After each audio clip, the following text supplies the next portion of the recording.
আচ্ছা, এবার দেখা যাক এখান থেকে কী কী পড়ব। তো প্রথম লাইনটা যদি আমরা দেখি তাহলে দেখতে পাবো লেখা আছে যে খাদ্যের প্রায় 70 থেকে 80% জুড়ে কার্বোহাইড্রেট থাকে। তো একটা ইন্ডিয়ান ডায়েটের মধ্যে আমরা সারা দিন যা যা খাবার খাই তার 70 থেকে 80% বলছে এই কার্বোহাইড্রেট জাতীয় খাবারই হয়।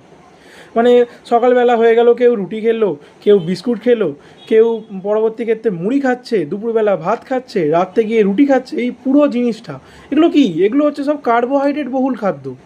তো এইভাবেই একটা ইন্ডিয়ান ডায়েটের মধ্যে সারা দিনে আমরা প্রায় 70 থেকে 80% পর্যন্ত শুধু কার্বোহাইড্রেটই খেয়ে থাকি। তো এখান থেকে আমাদের এইটা জেনে রাখতে হচ্ছে। আর 1 গ্রাম কার্বোহাইড্রেট থেকে 4.1 KCAL এনার্জি পাওয়া যায়, এটাও আমাদেরকে জানতে হবে।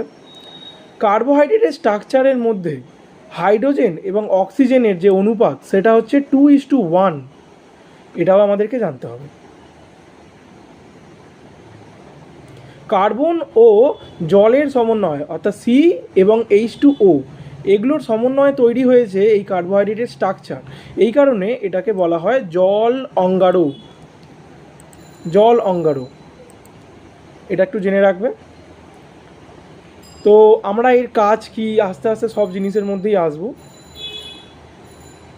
সংজ্ঞা সেই অর্থে আমাদের এমসিকিউ এর মধ্যে সংজ্ঞা সেই অর্থে তো আসবে না, তো এক্স্যাক্টলি সংজ্ঞা আমাদের লাগবে না, বাট এইগুলো জেনে রাখতে হবে যে কার্বন, হাইড্রোজেন এবং অক্সিজেনের সমন্বয়ে গঠিত একটি পলিহাইড্রক্সি অ্যালডিহাইড অথবা কিটোন গ্রুপ নিয়ে গঠিত, এবং যেখানে হাইড্রোজেন এবং অক্সিজেনের যে অনুপাত সেটা হচ্ছে 2:1। মানে এই কি পয়েন্টগুলো আমরা দেখে রাখবো যেগুলো হচ্ছে কার্বোহাইড্রেটের সংজ্ঞার মধ্যে যাচ্ছে।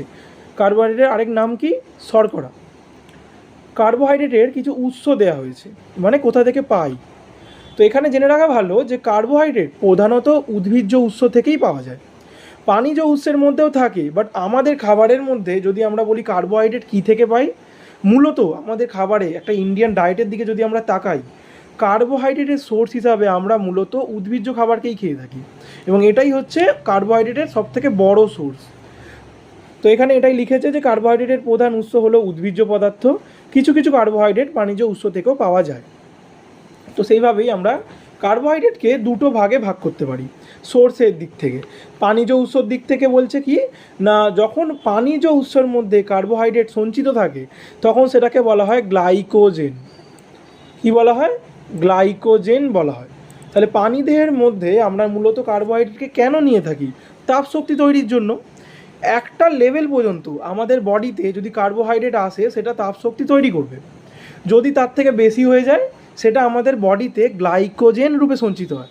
গ্লাইকোজেন এটা কোথায় কোথায় সঞ্চিত হয়? লিভারে সঞ্চিত হয়, যেটাকে বাংলায় যকৃৎ বলে, আর মাসেলের মধ্যে সঞ্চিত হয়, যেটাকে কি বলা হয়? পেশি। ওকে, তো এই লিভার এবং পেশি এই দুটো অংশের মধ্যে আমাদের কার্বোহাইড্রেট কী রূপে সঞ্চিত হয়? গ্লাইকোজেন রূপে। উদ্ভিদের মধ্যে কার্বোহাইড্রেট আবার বিভিন্ন ফর্মে থাকতে পারে, স্টার্চ রূপে থাকে, সেলুলোজ রূপে থাকে, কিন্তু মূলত কী রূপে থাকে উদ্ভিদের মধ্যে? সেলুলোজ ফর্মে থাকে। তাহলে উদ্ভিদের মধ্যে প্রধান কার্বোহাইড্রেটের যে সঞ্চিত ফর্মটা সেটা কি? সেটা হচ্ছে সেলুলোজ। ওই যে একটা গাছের কাণ্ড, তার যে বাইরের শক্ত খোলস, এগুলো কি? সেলুলোজের আবরণ। আর প্রাণীদের মধ্যে কি থাকছে কার্বোহাইড্রেটের? গ্লাইকোজেন থাকছে। তো এখানে উৎস দেওয়া হয়েছে, উদ্ভিজ্জ উৎস, তার মধ্যে এক দিয়েছে দানা শস্য। দানা শস্যর মধ্যে কি কি আসছে? ভাত, মুড়ি, গম, জোয়ার, বাজরা, রাগি, এই সব দানা শস্যর মধ্যে চলে যাচ্ছে। এখান থেকে কি কি তৈরি হয় জানি, যেমন পাউরুটি তৈরি হয়, বিস্কুট তৈরি হচ্ছে, আরও যে সমস্ত বেকারির প্রোডাক্টগুলো তৈরি হয় সব কার্বোহাইড্রেট জাতীয় প্রোডাক্ট থেকেই তৈরি হয়, মানে কার্বোহাইড্রেট থেকেই তৈরি হয়। তারপরে আমরা আসছি মূল ও কন্দ। মূল ও কন্দ কি? মূল একটা অঙ্গ যেটা গাছ তার মাধ্যমে কি করে? জল ও খনিজ পদার্থগুলোকে মাটি থেকে টেনে আনে। কন্দ কি? একটা বিশেষ সঞ্চয় স্থান উদ্ভিদের, যেখানে সে সঞ্চিত করে রাখে। এবার আমি বললাম যে কার্বোহাইড্রেটকে গাছ কি করে সঞ্চয় করে, তাহলে কোথায় সঞ্চয় করবে? সারা শরীরে তো করছেই, বাট মূলত কন্দ একটা অংশ যেখানে গাছ তার বিভিন্ন খাবার সঞ্চয় করে রাখে। তো বিশেষ কিছু কন্দ জাতীয় খাবার এবং মূল জাতীয় খাবার আছে, যেমন আলু, রাঙালু, বিট, শালগম, ওল, টেপিওকা একটা বিশেষ ধরনের কার্বোহাইড্রেট সঞ্চিত স্থান, খাবার একটা বিশেষ ধরনের উদ্ভিদের মধ্যে থাকে। তো এই জিনিসগুলোর মধ্যে কি, এগুলোর মধ্যে কার্বোহাইড্রেট সঞ্চিত থাকে, ফুলে থাকে, মাটির নিচে থাকছে। ওকে, এরপরে ফল, তো বিভিন্ন রকমের ফল আছে, যেমন পাকা আম, পাকা কলা, আঙুর, কমলা লেবু, এগুলো কি, এগুলো হচ্ছে সব ফলের উৎস। এবারে আসছে মিষ্টি খাদ্যদ্রব্য, যেমন তোমার গুড়, চিনি, মিছরি, মধু, এগুলো সব উদ্ভিজ্জ কার্বোহাইড্রেটেরই উৎস। তাহলে আমাদেরকে এগুলো কিন্তু সবগুলো মনে না রাখলেও, যেহেতু এগুলো দৈনন্দিন জীবনে আমরা দেখেই থাকি, আমরা একটা আন্দাজ করে নিতে পারবো। একটু দেখে রাখতে হবে, তারপরে একটা আন্দাজ আমরা করে নিতে পারবো। একটু পরে এমসিকিউ যদি করাই দেখতে পাবো ওখানে। কার্বোহাইড্রেটের দৈনন্দিন প্রয়োজনীয়তা, ফাংশন আমরা পরে দেখব। এখানে বলছে মূলত আমাদের দেহে সাধারণ মানুষের প্রতিদিনের খাদ্যের তাপশক্তি শর্করা 60 থেকে 70, যদিও এটা একটা ওল্ড ডেটা, বলছে যে 60 থেকে 70 অন অ্যান অ্যাভারেজ এখানে বলা হয়েছে যে কার্বোহাইড্রেট থেকেই আমরা পেয়ে থাকি। কারণ আমাদের খাবারের মধ্যে যে তাপশক্তির উৎস হিসাবে 3টে পুষ্টি উপাদানকে আমরা পেয়ে থাকি: কার্বোহাইড্রেট, প্রোটিন, ফ্যাট। মূলত কার্বোহাইড্রেট আর তারপরে হচ্ছে ফ্যাট, এই দুটো। এরা না থাকলে তখন প্রোটিনকে শক্তির উৎস হিসাবে আমাদের বডি কাজে লাগায়। এবার এই যে কার্বোহাইড্রেট, এ কী করে, 4.1 KCal এনার্জি দিতে পারে প্রতি 1 গ্রাম থেকে। ওকে, তো গোটা যতটা আমাদের শক্তি লাগছে, কারোর 1500 ক্যালোরি, কারোর 2000 ক্যালোরি, কারোর 2500 ক্যালোরি পার ডে, সেই কিলো ক্যালোরি আর কি, কিলো ক্যালোরি এই যে রিকোয়ারমেন্টটা, এটা টোটাল এর 70%, 60 to 70% এই কার্বোহাইড্রেট থেকেই পেয়ে থাকি। ওকে, তো আবার একবার বলে রাখা ভালো যে কার্বোহাইড্রেটকে আমরা মূলত তাপশক্তির জন্য খাই, তাপশক্তি উৎপাদনের জন্য খাই। এটাকে কিন্তু অন্য কোনো কাজে বডি লাগাচ্ছে তার জন্য মূলত খায় না, মূলত তাপশক্তি প্রয়োজন মেটানোর জন্য আমরা কার্বোহাইড্রেটকে খেয়ে থাকি। এই কার্বোহাইড্রেটের যখন আমরা এক্সেস খেয়ে ফেলি, ওটা কী হয়, বডিতে গ্লাইকোজেন রূপে সঞ্চিত হয়। একটা লেভেলের পরে যদি গ্লাইকোজেন অনেকটা বেড়ে যায়, তখন সেটা ট্রাইগ্লিসারাইডে কনভার্ট হয়ে যায় এবং আমাদের বডিতে ফ্যাট রূপে সঞ্চিত হয়। ঠিক আছে, তো তাহলে অত্যাধিক কার্বোহাইড্রেট খেলে কী হবে, বডিতে একটা টাইমের পরে ফ্যাট বাড়তে থাকবে। তাহলে একটা মানুষ যে প্রচুর মোটা হয়ে যায়, তাহলে তার পিছনে আমরা জানতে পারলাম যে ফ্যাট খেলেই যে অ্যাকচুয়ালি সে খুব মোটা হচ্ছে এমনটা নয়। অ্যাকচুয়ালি সে মোটা হচ্ছে, তার বডির ওজন বেড়ে যাচ্ছে, তার পিছনে একটা ইন্ডিয়ান মানুষ যদি হয়, তার কারণ এটা হতে পারে যে সে প্রচুর কার্বোহাইড্রেট খাচ্ছে নাকি ফ্যাট খাচ্ছে। কারণ ট্রাইগ্লিসারাইডটা ডাইরেক্টলি কার্বোহাইড্রেট থেকে তৈরি হয়, এইটা তো গ্লাইকোজেন থেকে তৈরি হয়, মানে ওটা কি কার্বোহাইড্রেট থেকে আসছে। তাহলে বেশি বেশি কার্বোহাইড্রেট খাওয়া মানে কি, সেটা আলটিমেটলি কনভার্ট হয়ে যাচ্ছে ফ্যাটে এবং আমাদের বডির ওজন বাড়াতে সাহায্য করছে। আমরা যদি একটু পরে দেখবো আমরা যে এক্সেস কার্বোহাইড্রেটের কী কী বাজে দিক, মানে কী কী এফেক্ট আছে, সেগুলো আমরা দেখতে পাবো। এগুলো কিছু পড়তে লাগবে না।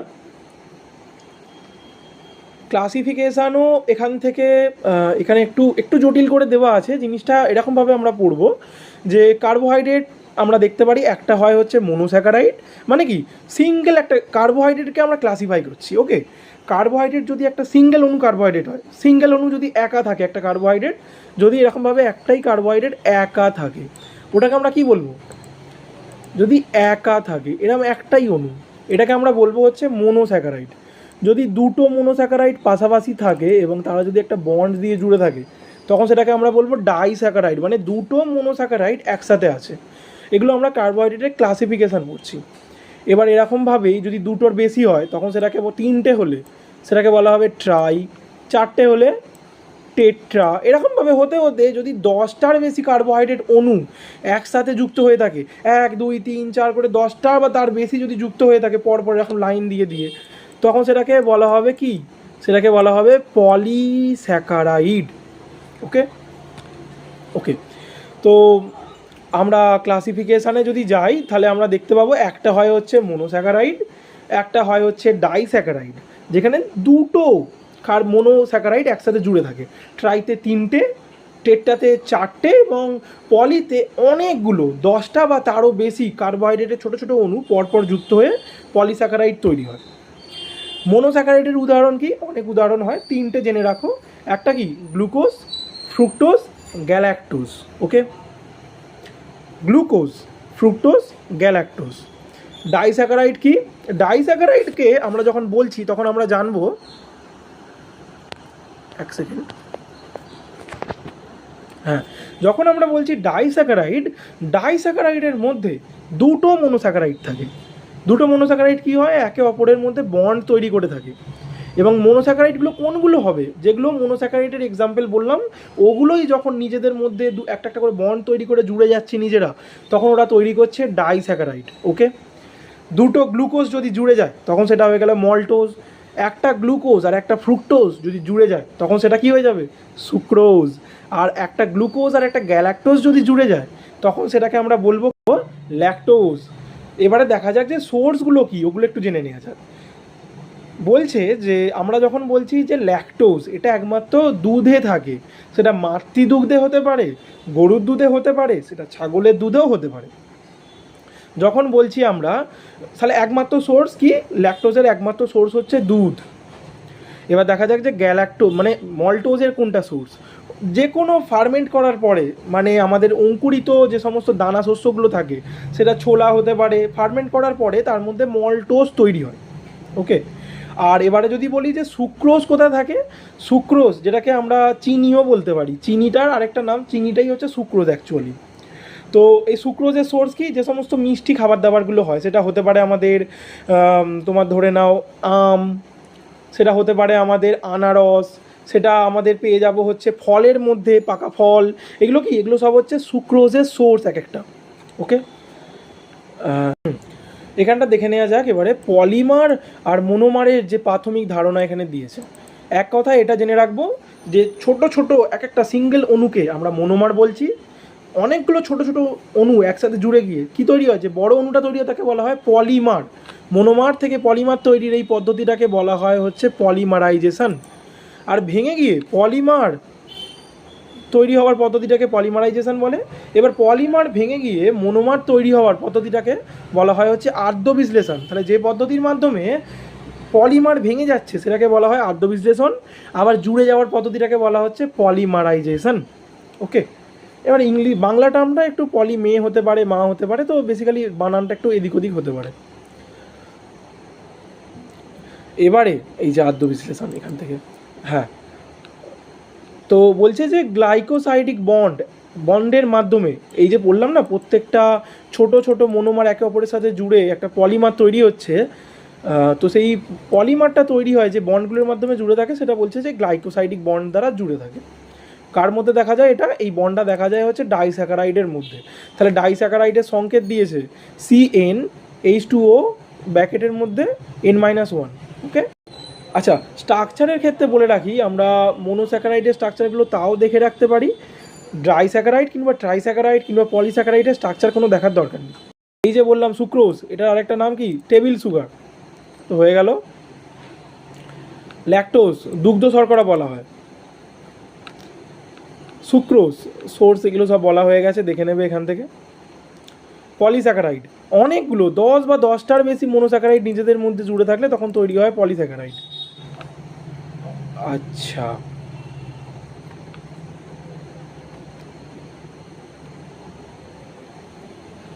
এবারে বলছে যে হোমোপলিস্যাকারাইড, একই রকমের মনোস্যাকারাইড যখন জুড়ে, মানে গ্লুকোজ হলে শুধুই গ্লুকোজ জুড়ে জুড়ে জুড়ে জুড়ে যখন একটা পলিস্যাকারাইড তৈরি করবে তখন সেটাকে বলা হবে হোমো। মানে পলিস্যাকারাইডের মধ্যে যতগুলো মনোমার আছে সবাই একই রকমের টাইপের।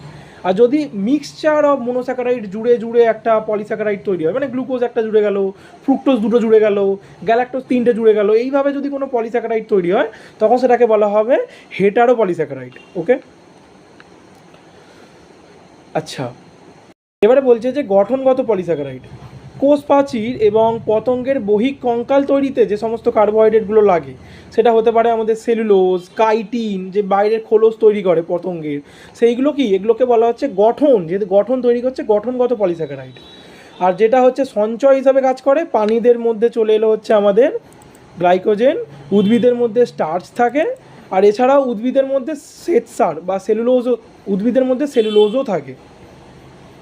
ওকে, কিন্তু সেলুলোজকে আমাদের বডি হজম করতে পারে না, শ্বেতসার বা স্টার্চকে আমাদের বডি হজম করতে পারে। প্রকৃতিতে প্রাপ্ত সর্বাধিক আধিক্যযুক্ত শর্করাটি কোনটি, সেলুলোজ, এই যে দেওয়া হয়েছে। উদ্ভিদের প্রধান সঞ্চিত কার্বোহাইড্রেট, প্রাণীদের মধ্যে থাকে না। শ্বেতসারের মধ্যে দু রকমের স্ট্রাকচার দেখা যায়, দুটো টাইপের হচ্ছে অণু শ্বেতসারের মধ্যে দেখতে পাওয়া যায়। একটা হচ্ছে অ্যামাইলোজ, একটা পেকটিন, তাদের এখানে অনুপাত দেওয়া হয়েছে। হয়তো কোয়েশ্চেনে দিয়ে দিতে পারে যে শ্বেতসারের মধ্যে উপস্থিত অ্যামাইলোজ আর অ্যামাইলোপেকটিনের অনুপাত কত, 1:4, 1:5, 2:5, 2:4, তাহলে কত হবে? উত্তরটা কমেন্টে লিখবে। ওকে, এবার আমরা এখানে দেখে নিচ্ছি যে কার্বোহাইড্রেটের শারীরবৃত্তীয় কিছু ভূমিকা দিয়েছে। কি করে? শরীরের মধ্যে শক্তি দিতে সাহায্য করে। 1 গ্রাম কত দেয়? 4.1 kcal পার গ্রাম। প্রোটিন বাঁচোয়া খাদ্য বলা হয়। কারণ কি? কারণ আমরা দেখলাম যে কার্বোহাইড্রেট, প্রোটিন আর ফ্যাট এরা তিনজনেই কী করে? আমাদের শরীরে শক্তি দিতে সাহায্য করে। প্রধানত কার্বোহাইড্রেটই দেয়, বাট যদি আমাদের খাবারের মধ্যে কার্বোহাইড্রেট কিংবা ফ্যাট না থাকে তখন এই প্রোটিন আমাদের বডির মধ্যে ভেঙে যায়। ওকে, ভেঙে গিয়ে শক্তি দেওয়ার কাজটা করে। কিন্তু প্রোটিনের আবার প্রধান কাজ হচ্ছে বডির মাসেল ডেভেলপ করা, গ্রোথে সাহায্য করা, টিস্যু রিপেয়ার করা, এনজাইমস তৈরি করা। তো এই কাজগুলো বেসিক্যালি গঠনগত যে কাজগুলো, এই কাজগুলো করে থাকে হচ্ছে প্রোটিন। এবারে যদি আমাদের ডায়েটের মধ্যে কার্বোহাইড্রেট না থাকে তখন এই প্রোটিনটা ভেঙে যায়। এই প্রোটিনটা কী হয়? ভেঙে যায়। ভেঙে গিয়ে কী করে? শক্তি তৈরি করে। তাহলে প্রোটিন যদি বডিতে শক্তি তৈরির কাজে ইউজ হয়ে যায় তাহলে প্রোটিনের যে প্রাইমারি কাজটা ছিল সেটা কী ছিল? বডিতে মাসেল ডেভেলপ করা, সেইটা ব্যাহত হয়ে যাচ্ছে। সেকেন্ডারি কাজটা সে করছে, এনার্জি দিচ্ছে, বাট বডির মধ্যে যে প্রোটিন তৈরি মানে প্রোটিন কি মাসেল ডেভেলপের কাজটা করতে পারছে না। কিন্তু যদি খাবারের মধ্যে প্রচুর পরিমাণে অ্যাডিকুয়েট অ্যামাউন্টে কার্বোহাইড্রেট থাকে, 60 to 70% যেটা অ্যাভারেজ বলা হচ্ছে, সেটা যদি থাকে তাহলে এই প্রোটিনটা সে নিজের যে নর্মাল কাজটা, সেটা কী কাজ হতে পারে? হিমোগ্লোবিন তৈরি করা হয়ে গেল, এনজাইমস তৈরি করা হয়ে গেল, হরমোন তৈরি করা হয়ে গেল, আমাদের বডির মাসেল ডেভেলপ করা হয়ে গেল, এগুলো করতে সে পারবে। তাহলে কার্বোহাইড্রেট প্রোটিনকে তার নর্মাল কাজটা করতে দিচ্ছে, প্রোটিনকে স্পেয়ার করছে যে সে যেন তার কাজটা করতে পারে। এই জন্য এটাকে প্রোটিন বাঁচোয়া খাদ্য বলে। প্রোটিনকে তার নিজের কাজটা করতে দিচ্ছে। এছাড়াও দেহের দেহের শক্তি সঞ্চয়ের ভাণ্ডার হিসাবে কাজ করে। ওই যে বললাম, উদ্ভিদের মধ্যে একটা ফর্মে, প্রাণীদের মধ্যে গ্লাইকোজেন রূপে, উদ্ভিদের মধ্যে সেলুলোজ রূপে সঞ্চিত থাকে, এছাড়াও স্টার্চ রূপেও থাকে। তো এইগুলো প্রোটিনের চাহিদা হ্রাস করে। যেহেতু কার্বোহাইড্রেটও এনার্জি দিচ্ছে, তাহলে এক্সট্রা করে অযথা প্রোটিন খেতে হবে না এনার্জির জন্য, কারণ অত্যাধিক প্রোটিনও তো শরীরের জন্য ভালো নয়। এক্সেস প্রোটিন আবার আমাদের কিডনির উপর এফেক্ট ফেলতে পারে। তো সেই জন্য প্রোটিনের চাহিদা কমাতে সাহায্য করছে। এটা একদিক থেকে আমাদের বডির জন্য কিন্তু ভালো। যেটুকু আমাদের বডির মধ্যে ডেভেলপমেন্টে লাগছে, টিস্যু রিপেয়ারে লাগছে, নর্মাল সেলকে রিপ্লেস করতে লাগছে, শুধু সেটুকুই লাগছে। এক্সট্রা এনার্জির জন্য আলাদা করে প্রোটিন খুব একটা নিতে হচ্ছে না। তো প্রোটিনের চাহিদা কমাচ্ছে। আবার আমাদের বডির মধ্যে কার্বোহাইড্রেটের পরিমাণ যাই কমে যাবে, বডিতে থাকা ফ্যাট, প্রোটিনেরও আগে বডিতে থাকা ফ্যাট কী করবে? ভাঙতে শুরু হয়ে যাবে। ভেঙে কী করবে? এনার্জি দেবে। কিন্তু সমস্যা এটাই যে ফ্যাটকে যদি বডি শক্তির উৎস হিসাবে ইউজ করে তখন আমাদের বডির মধ্যে তৈরি হবে হচ্ছে কিটোন বডি। এই কিটোন বডি আবার বডির পিএইচকে অল্টার করে দিতে পারে, বডির নর্মাল কাজ ব্যাহত হবে, বিভিন্ন অর্গ্যান ড্যামেজও হতে পারে। তো এই জন্য কিটোন বডি তৈরি হওয়ার এই কন্ডিশনটাকে কিটোসিস বলে। এই কিটোসিসটাকে বাধা দিতে সাহায্য করছে কার্বোহাইড্রেটের উপস্থিতি আমাদের ডায়েটের মধ্যে। যদি অ্যাডিকুয়েট অ্যামাউন্টে কার্বোহাইড্রেট থাকে, আমাদের বডি ফ্যাটকে এক্সেস অ্যামাউন্টে ইউজ করছে না। আর ফ্যাটকে যদি ক্যালোরির উৎস হিসাবে ইউজ করা না হয় তাহলে বডিতে কিটোন বডি তৈরি হচ্ছে না। আর কিটোন বডি তৈরি না হলে কিটোসিস হবে না। ওকে, এবার বলে রাখছে যে মস্তিষ্কের বিকাশ। ওই যে বললাম একটা ডাইস্যাকারাইড ল্যাকটোজ যেটা দুধে থাকে, সেটা দুটো ছোট ছোট মনোস্যাকারাইড নিয়ে গঠিত, একটা গ্লুকোজ, একটা গ্যালাক্টোজ। এবার এই গ্যালাক্টোজটা ব্রেন ডেভেলপমেন্টে গুরুত্বপূর্ণ ভূমিকা পালন করে। শিশুদের ব্রেন ডেভেলপমেন্ট হয় এবং নর্মালি 20 বছর পর্যন্ত যে ব্রেনের একটা ডেভেলপমেন্ট চলতে থাকে, সেখানে ল্যাকটোজের খুব গুরুত্বপূর্ণ ভূমিকা রয়েছে। এবং মাতৃদুগ্ধের মধ্যে এই ল্যাকটোজটা একমাত্র পাওয়া যায়। গ্যালাক্টোজ ল্যাকটোজেরই একটা পার্ট।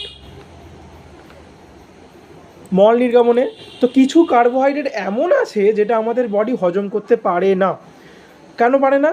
কারণ প্রত্যেকটা কার্বোহাইড্রেট বলো, প্রোটিন, ফ্যাট, যে কোনো রকমের নিউট্রিয়েন্ট যেগুলো আমাদের বডির মধ্যে কমপ্লেক্স ফর্মে আসে, মানে জটিল ফর্মে আসে, আমাদের বডি কী করে? সেগুলোকে ভেঙে নেয়। কার মাধ্যমে ভাঙে? এনজাইমস বা উৎসেচকের সাহায্যে ভাঙে। এবারে যদি কোনো পার্টিকুলার নিউট্রিয়েন্টের জন্য যে উৎসেচকটা লাগে সেটা যদি আমাদের বডিতে না থাকে তখন সেটা আমাদের বডি ভাঙতে পারবে না। যেরকমভাবে কার্বোহাইড্রেটের মধ্যে বিশেষ কিছু কার্বোহাইড্রেট আছে যেগুলোকে আমাদের বডি ভাঙতে পারে না, কারণ তাদের জন্য দরকারি এনজাইমসগুলো আমাদের বডিতে নেই। যেমন হচ্ছে একটা এক্সাম্পল দিচ্ছি, সেলুলোজকে ভাঙার জন্য সেলুলোজ এনজাইম লাগে, সেটা আমাদের বডিতে নেই। সেটা কাদের বডিতে আছে? গরুর বডিতে রয়েছে। তো তার কারণে গরু খড় খাচ্ছে, ঘাস খাচ্ছে, সেখানে কি রয়েছে? সেলুলোজ বলে যে কার্বোহাইড্রেটটা সেটা থাকে। তো ওটা ওর জন্য খাবার, আমাদের জন্য ওটা কি? ফাইবার। মানে যে কার্বোহাইড্রেটটা আমরা হজম করতে পারি না, যে কার্বোহাইড্রেটটাকে ভাঙার জন্য আমাদের বডির মধ্যে এনজাইমস নেই, সেটা হচ্ছে, সেটাকে কি বলা হয়? সেটাকে বলা হয় খাদ্যতন্তু, কিংবা ইংলিশে বলা হয় ফাইবার।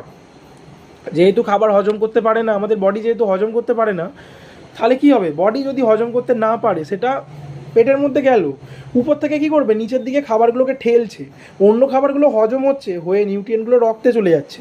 কিন্তু খাদ্যতন্তু কী করছে? ও তো ভাঙতে পারছে না, ও কী করবে?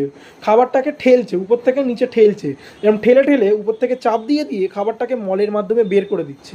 মানে কোষ্ঠকাঠিন্য নিরাময়েতেও কার্বোহাইড্রেটের ভূমিকা রয়েছে, বিশেষ ধরনের কার্বোহাইড্রেট যেটা হলো ফাইবার।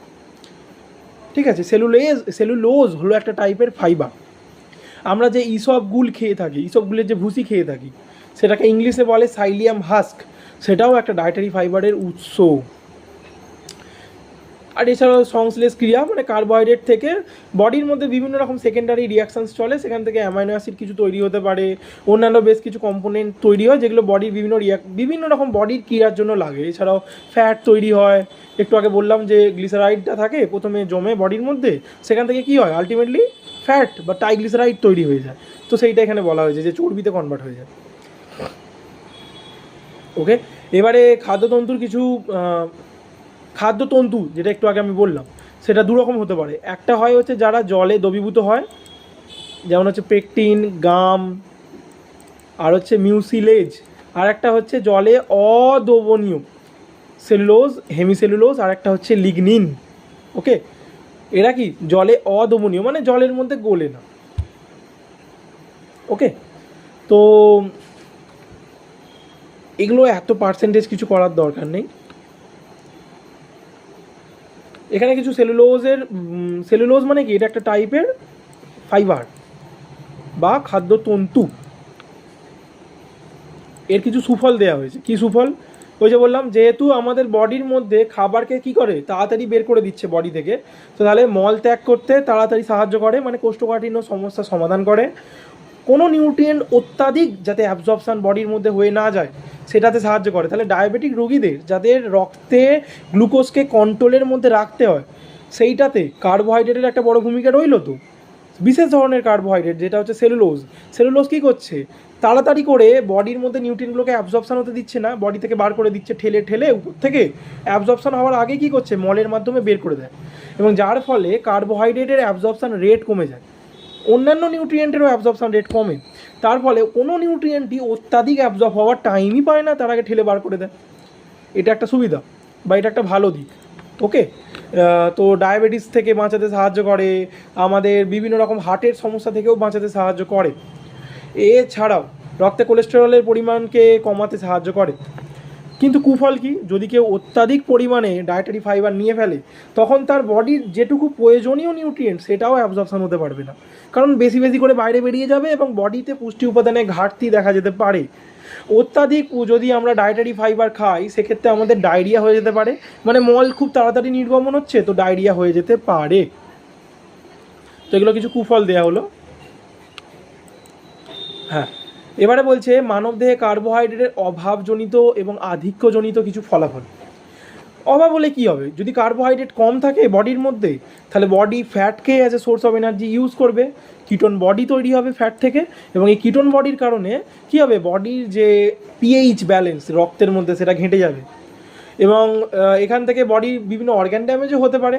এছাড়াও দিয়েছে, বলছে যে বডিতে ক্লান্তি ভাব বেড়ে যাচ্ছে, কারণ অক্সিজেন যেটা হিমোগ্লোবিনের মাধ্যমে জুড়ে গিয়ে ট্রান্সফার হয় বডিতে, সেটা ব্যাহত হয় এই কিটোন বডি প্রচুর তৈরি হলে। এছাড়াও আমাদের রক্তে নর্মাল যদি গ্লুকোজের লেভেল কমে যায়, সেটা হাইপোগ্লাইসেমিয়া হয়। যথেষ্ট পরিমাণে কার্বোহাইড্রেট না খেলে প্রোটিন জারিত হয়ে প্রয়োজনীয় শক্তি যোগায়, এবং তার ফলে প্রোটিন তার নর্মাল কাজটা করতে পারছে না, প্রোটিন ভেঙে যাচ্ছে বডিতে। আধিক্য হলে কী হবে? হাইপারগ্লাইসেমিয়া দেখা যাবে, মেয়েদের পরিমাণ কী হবে, প্রচুর বেড়ে যাবে বডিতে। কার্বোহাইড্রেট থেকে আমরা বললাম যে ইনডাইরেক্টলি প্রথমে গ্লাইকোজেন এবং তারপরে কি হয়, সেখান থেকে ফ্যাট তৈরি হয়। তো সেই জন্য মেয়েদের পরিমাণও বডিতে বেড়ে যাবে। ওকে, আর হচ্ছে আমাদের হৃদরোগের সম্ভাবনাকেও বাড়িয়ে দিচ্ছে। এবার কিছু নর্মাল পার্থক্য দিয়েছে, যেমন এক শর্করা বা যাকে ইংলিশে মোনোস্যাকারাইড বলে, আর ডাইস্যাকারাইড যেটাকে শর্করা। পার্থক্য কি, মোনোস্যাকারাইডকে যদি আমরা ভাঙি তাহলে আর এক্সট্রা করে কিছু পাওয়া যাবে না। আমাদের বডিতে যে কোনো পুষ্টি উপাদান আসার পরে বডি কী করে, সেই পুষ্টি উপাদানগুলোকে ভাঙে, ছোটো ছোটো করে ভাঙে। শুধুমাত্র মোনোস্যাকারাইড আর কিছু ডাইস্যাকারাইডই আমাদের বডির মধ্যে ডাইরেক্ট অ্যাবজর্পশান হতে পারে। অ্যাবজর্পশান মানে কি, ইন্টেস্টাইন থেকে রক্তের মধ্যে চলে যাওয়ার এই যে প্রসেসটা, সবাই পারে না। পলিস্যাকারাইড, অলিগোস্যাকারাইডের মধ্যে যে ট্রাই টেট্রা, এগুলোকে কী করতে হয়, প্রথমে বডি ভেঙে নেয় ছোটো ছোটো টুকরো করে। কিসের মাধ্যমে টুকরো করে, উৎসেচকের মাধ্যমে টুকরো করে নেয়। ওকে, এই যে মোনোস্যাকারাইড, এদেরকে বডির ভাঙতেই লাগে না। গ্লুকোজ, ফ্রুক্টোজ, গ্যালাক্টোজ, এগুলো কি ডাইরেক্ট বডির মধ্যে অ্যাবজর্পশান হয়ে যায়।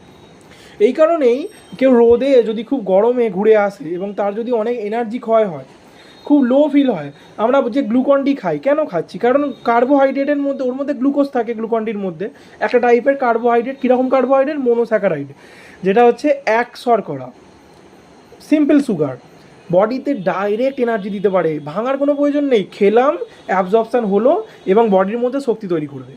ঠিক আছে, এবার আসছে আমাদের ফ্রুক্টোজ, গ্যালাক্টোজ, এরা হচ্ছে মোনোস্যাকারাইডের কিছু এক্সাম্পল। আর ডাইস্যাকারাইডের মধ্যে মল্টোজ, ল্যাকটোজ, সুক্রোজ। এবারে আমাদের কাছে আসছে মোনোস্যাকারাইড আর পলিস্যাকারাইডের পার্থক্য। পলি মানে কি, 10 বা তার থেকেও বেশি আমরা বললাম। তো এর কিছু এক্সাম্পল দেওয়া আছে কি, শ্বেতসার, গ্লাইকোজেন, সেলুলোজ, তো এরকম এগুলো আমরা দেখে নেবো, একই জিনিস ঘুরিয়ে ফিরিয়ে আছে। মোনোস্যাকারাইড বলছে সাধারণত ঠান্ডা জলে দ্রবণীয় এবং মিষ্টি হয়ে থাকে। যে কোনো জায়গায় মোনোস্যাকারাইড থাকলে সেই খাবারটা মিষ্টি হয়। আর পলিস্যাকারাইড থাকলে খাবারটা কী হয়, সাধারণত জলে দ্রবণীয় এবং স্বাদহীন হয়ে থাকে। নর্মালি চালের কি কোনো স্বাদ থাকে, মুড়ির কোনো স্বাদ থাকে না, কিন্তু যদি আমরা চিনি মুখে দিই, গুড় মুখে দিই, সেখানে আমরা টেস্ট পাবো। ফলের মধ্যেও কিন্তু মিষ্টি টেস্ট থাকে। তো একটা ছোট নোটিফিকেশান দেওয়ার ছিল যে আমার ক্লাস 11-এর নতুন যে পেড ব্যাচ, সেটা অলরেডি চলছে। যদি তোমরা আমার পেড ব্যাচে ভর্তি হতে চাও, নিচে দেওয়া নাম্বারে মেসেজ করতে পারো। নতুন পেড ব্যাচের যে গ্রুপ তৈরি হতে চলেছে, একটা অলরেডি চলছে, তো নতুন আরেকটা তৈরি হতে চলেছে, তোমরা জয়েন করতে পারো নিচে দেওয়া নাম্বারের মধ্যে। তো আমাদের ক্লাসের বেনিফিটগুলো কি, নর্মাল অন্যান্য প্রাইভেটে তোমরা হয়তো ক্লাস তো পাচ্ছই, যেরকম পড়ানো হয় আমরা পড়াবো, কিন্তু শুধু পড়াবো না, প্রত্যেক দিন ক্লাসের শুরুতেই আমরা 1 ঘন্টা করে শুধু এমসিকিউ করবো, আধ ঘন্টা থেকে 1 ঘন্টা, এবং বাকি 1 ঘন্টা আমরা কি করবো না, নতুন পড়বো। এবার শুরুতে পড়ে নিতে পারি, লাস্টে এমসিকিউ করতে পারি, সেটা ক্লাস টু ক্লাস ভ্যারি করবে। তোমরা জয়েন করার জন্য নিচে মেসেজ করতে পারো। এছাড়াও আমাদের ক্লাস 11-12-এর পাশাপাশি বিএসসিরও অ্যাডমিশন চলছে। বিএসসির যে কোনো সেমিস্টার যদি তোমরা পড়ে থাকো, নিউট্রিশনের যে কোনো ইউনিভার্সিটি হতে পারে, নিচে দেওয়া নাম্বারে কন্ট্যাক্ট করতে পারো। তো অন্য কোনো দিন আবার অন্য ভিডিওতে আমাদের দেখা হবে। সবাই ভালো থেকো এবং নিউট্রিশন পড়তে থাকো।